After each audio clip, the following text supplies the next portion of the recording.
Увс аймгийн ховд сумын нутгийн зөвлөл, нутгийн төлөөлөл болсон сайхан агч нар маань ирсэн байна. Та бүхэнд энэ өдрийн мэндийг хүргэе. За, энэ өрөө энд хуран цугласан нутгийн ахын дүүс та бүхэнд энэ өрөө мэндийг дэвшүүлье. За, намайг Увс аймгийн ховд сумын нутгийн зөвлөлийн дарга Төвчин жаргалын Нотхонбаяр гэж хүн байгаамаа би. За, манай Увс аймгийн ховд сумыг манай улсчууд хэрэггүй одоо Монгол улс мэднэ. Даяар дурсаг далаа дайн дархан аврагта, тунааны начинта улсын нэрийг улсад гаргаж байгаа ийм сүм гэдгийг одоо манай улсчууд бол монголчууд мэднэ.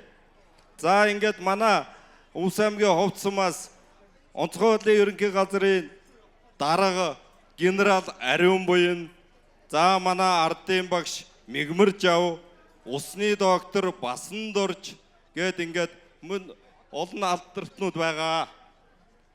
За ингээд аймгийнхаа 100 жилийн өгөр Увс аймгийн ховд сум бид нэг 50 сая төгрөгийн ханд үгээр өгөхөр болж байгаамаа. Одоогийн байдлаар нэг 20 сая төгрөг цуглдсан байна. За ингээд дархан аваргийн нутаг учраас бид нар бас 50 сая төгрөгийн ханд үг өргөж ингээд аймгийнхаа 100 жилийн оролцохоор ингээд байна. Ингээд мэдлэг хүлээн авна уу. За Жерэд баярлаа.